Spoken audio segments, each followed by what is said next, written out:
Welcome to day 4 of my 9-day bootcamp. In this video, we go return to fair value gap.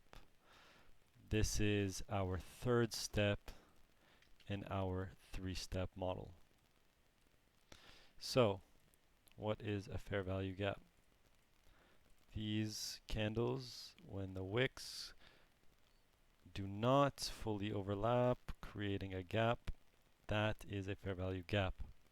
Acts as support if the candle that created it are bullish, acts as resistance if the candles that created it are bearish. A candle closure above or below one of these gaps, below a bullish gap indicates bearish movement. A candle closure above a bearish gap indicates stronger bullish movement. In my strategy, we do not use inversions. So what I just explained, the closure below a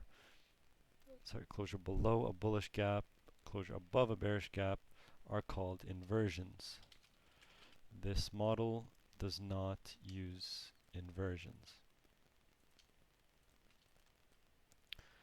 And you will see that they are irrelevant. So, as we had previously discussed, all of this liquidity was swept. Maybe should have kept the lines on. I will just denote it like this. Liquidity sweep. And we have our market structure shift, which was step 2. And if you haven't watched the videos on step 1 and 2, make sure to watch those. And now step 3. Our return to fair value gap. This is our entry. This is our entry signal. And I'm sorry that this doesn't look like there's a gap there, but there is, and that is the model. Any gap is a fair value gap. You can see, and this will test your skills, this will be very nice to actually be able to point this out, that this is a fair value gap. Just like this is a fair value gap,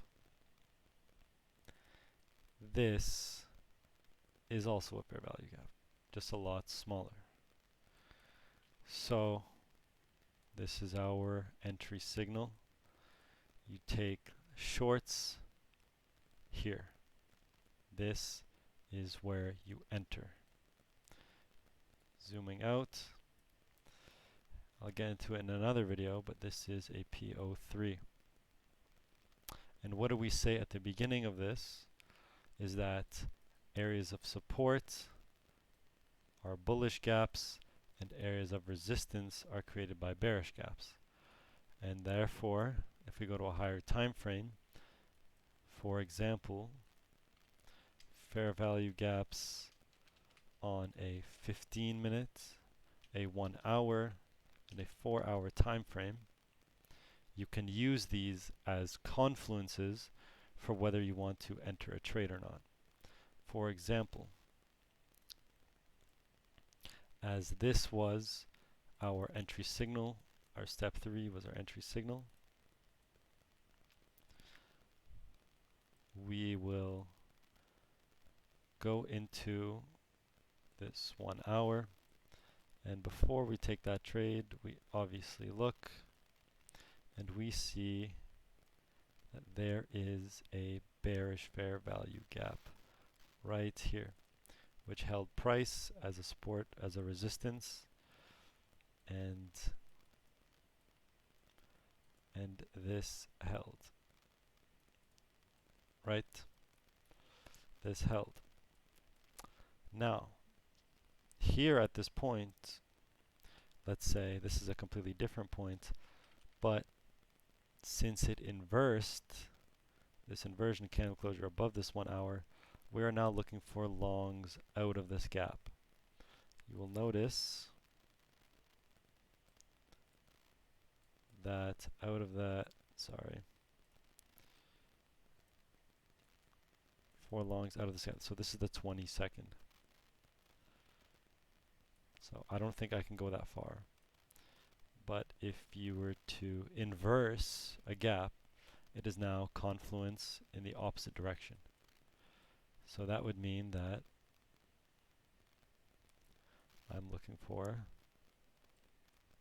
longs out of that gap as a confluence.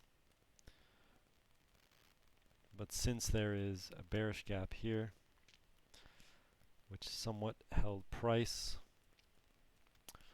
extends all the way, held price here, this is added confluence. Also look at this 4 hour. This 4 hour never got inversed ever. So the higher the time frame, the better the confluence. The 4 hour holds more weight than the 1 hour, which holds more weight than the 15 minute, and so on. Oh, it's my team. This is an H4, 4 hour.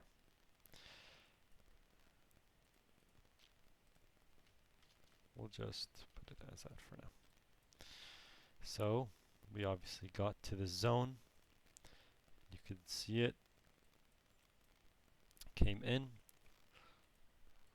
swept into this gap, a liquidity sweep in my model, which is what we're learning to do to trade my model, is sweeps into these fair value gaps are also considered as sweeps. So in addition to all of this liquidity being swept, we have also swept into this fair value gap, and that created more confluence to the downside. That being said, look for shorts, market structure shift, and an entry. And that is extra confluence. That was a return to fair value gap and an overview on fair value gaps. Thank you for watching, and I'll see you guys in the next day 5. Thank you.